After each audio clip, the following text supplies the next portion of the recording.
এই ভিডিওতে আমি বলবো কিভাবে কম সময়ে পরীক্ষার প্রস্তুতি নিতে হয়। প্রথমেই মনে রাখতে হবে যে কম সময়ে পরীক্ষার প্রস্তুতি যারা নেয় তাদের থেকে একই সিস্টেম ফলো করে যারা বেশি সময় ধরে পরীক্ষার প্রস্তুতিটা নিবে তারা সাধারণত বেশি ভালো করবে। তো আমি সবসময় সাজেস্ট করবো লং টার্মে পরীক্ষার প্রিপারেশন নেওয়া। কম সময় পরীক্ষার প্রস্তুতির টেকনিকগুলো সবসময় কাজ করে না, মাঝে মাঝে খুব লাক ভালো হয়ে যেতে পারে, তখন ওই টেকনিকগুলোতে খুবই ভালো রেজাল্ট চলে আসতে পারে, কিন্তু একটা পয়েন্টে না গিয়ে আপনি ধরা খাবেনি।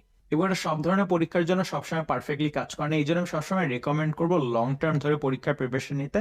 কিন্তু এখন যদি এমন একটা সিচুয়েশনে থাকেন যে আপনার হাতে সময় নেই, আপনার গোল্লা পাওয়ার থেকে কিছু একটা পাওয়া ভালো, তখন এই ভিডিওটা কাজে লাগবে। কিন্তু সিস্টেমটা মনে রাখেন, কারণ লং টার্মে একই সিস্টেম ফলো করলে অবশ্যই আরো ভালো রেজাল্ট হবে এবং এটাই পরীক্ষায় ভালো করার ইফেক্টিভ সিস্টেম। সিস্টেমের প্রথম ধাপ হচ্ছে ওই পরীক্ষার প্রিভিয়াস বা পাস্ট ইয়ারের যত প্রশ্ন আছে ওগুলো বের করা।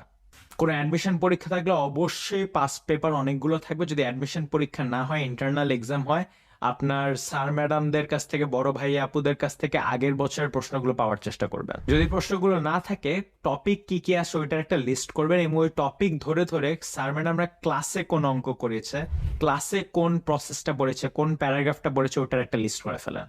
অনেক সময় ওই ক্লাসেরই যে আগের ছোট এক্সাম গুলো আছে ওগুলো প্রশ্ন ধরে ধরে চ্যাপ্টারের সাথে মিলিয়ে মিলিয়ে একটা ব্যাংক বানিয়ে ফেলেন। এটা করতে বেশিক্ষণ সময় লাগার কথা না। অনেকে যে ভুলটা করে, তারা কোনো একটা সাবজেক্ট বা পরীক্ষায় ভালো করার জন্য ওই পরীক্ষার যত বই আছে ওটা শুরু থেকে শেষ পর্যন্ত রিভাইজ দেওয়া শুরু করে। অনেক সময় থেকে এটা অবশ্যই করতে পারেন।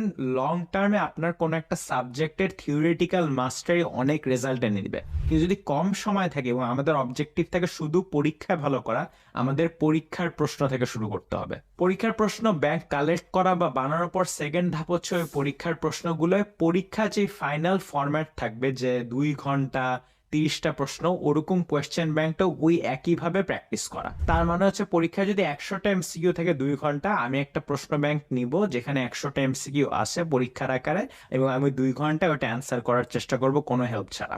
আপনি যত মেইন পরীক্ষার মতো প্র্যাকটিস টাইমে পরীক্ষা দিবেন, তত আপনার মেন্টাল প্রিপারেশন ভালো হতে থাকবে। তৃতীয় ধাপ হচ্ছে পরীক্ষা শেষে আপনার নিজেকে স্কোর করা। তার মানে আপনি কি কি অ্যান্সার দিয়েছেন এবং পাশে অ্যান্সার কি রেখে আস্তে আস্তে চেক করা যে কোনটা হয়েছে কোনটা হয়নি। যেগুলো ঠিক হয়েছে ওগুলো বাদ, যেগুলো ভুল হয়েছিল বা কনফিউশন হয়েছিল ওগুলো আলাদা আলাদা একটা খাতায় টপিক ধরে ধরে নোট করে রাখবেন যে এই সব প্রশ্নে আমার ভুল হয়েছিল বা আমার সিলেবাসের এই চ্যাপ্টারে আমার ভুলগুলো হয়েছিল। পরীক্ষা শেষে প্রত্যেকটা ভুল এবং কনফিউশনের প্রশ্নের অ্যাকচুয়াল সোর্স ম্যাটেরিয়াল থেকে উত্তরটা দেখে নেবেন, সাথে এক্সপ্লেনেশনটা দেখে নেবেন। এমসিকিউ দেখলে তো শুধু উত্তরটা দেখলেও, যদি এমসিকিউ না হয়ে এক্সপ্লেনেশন থাকে তখন পুরো প্যারাগ্রাফটা হয়তো পড়ে নিতে হবে। এই ধাপে যারা যারা লং টার্ম ধরে এই জিনিসটা করতেছে ওদের কিন্তু বেশি কয়েকটা ভুল থাকবে না, কারণ এই জিনিসটা তারা অনেকবার করেছে। কিন্তু যারা যারা এটা শর্ট টার্মে করছে তাদের অনেক ভুল হবে এবং তাদের রিভিশন দেওয়ার জায়গা অনেক বেড়ে যাবে। হাতে কম সময় থাকলে এই রিভিশনটা পুরোপুরি দেওয়ার হয়তো টাইম থাকবে না। 4 নাম্বার ধর হচ্ছে রিভিশনটা ভালোভাবে দেওয়ার পর যেগুলো ভুল করেছিল ওগুলো বই বন্ধ করে, অ্যান্সার কি বন্ধ করে নিজে নিজে আবার উত্তর দেওয়ার চেষ্টা করব। ম্যাথ এক্সাম বা থিওরিটিক্যাল এক্সাম এটা খুবই কাজে লাগে। এমসিকিউ তো অত লাভ নেই, কারণ আপনি তো উত্তর অলরেডি দেখে ফেলেছেন। কিন্তু ম্যাথ এক্সামে উত্তর দেখা এবং উত্তর দেখে নিজ থেকে ওটা করতে পারার ক্ষমতা রাখা দুইটা এক জিনিস না, এবং নিজে থেকে করতে গেলে আসল শিক্ষাটা হয়। 4 নাম্বার ধাপ গেল। 5 নাম্বার ধাপ হচ্ছে নতুন একটা প্রশ্নপত্র বের করে আবার প্রসেসটা রিপিট করা। খুবই বড় সিলেবাসের পরীক্ষার জন্য হয়তো এটা খুব একটা কাজ করবে না, কিন্তু একেবারে জিরো থেকে দেখবেন খুব তাড়াতাড়ি আপনি 30-40 বা ভালো একটা নাম্বার পেয়ে যাচ্ছেন।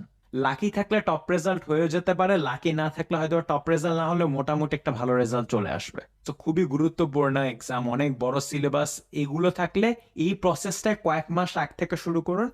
পরীক্ষা আসতে আসতে দেখবেন আপনার যেই সব ইম্পর্টেন্ট টপিক যেখান থেকে কোয়েশ্চেন আসতে পারে সবগুলো আপনার রিভিশন দেওয়া হয়ে গেছে, ওখানে আপনি অলরেডি ভুল থেকেও শিখেও ফেলেছেন এবং ভালো কাভারেজ হয়ে গিয়েছে।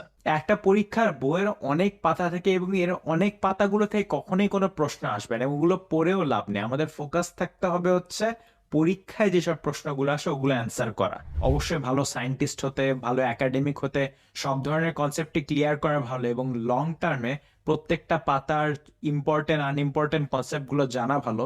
কিন্তু যদি আমার টার্গেট থেকে পরীক্ষা ভালো করা, আমার শুধু ওই টপিকগুলো ফোকাস করা উচিত যেগুলো পরীক্ষায় বারবার আসে, এবং পরীক্ষা প্র্যাকটিস করতে করতে এই টপিকগুলো আমরা জেনে যাব। হাতে যদি 7 দিন থেকে 7টা এরকম এক্সাম দিয়ে পরীক্ষার প্রসেসটা খুব সিনসিয়ারলি রিপিট করলে আপনার পরীক্ষায় মোটামুটি একটা ভালো রেজাল্ট চলে আসবে।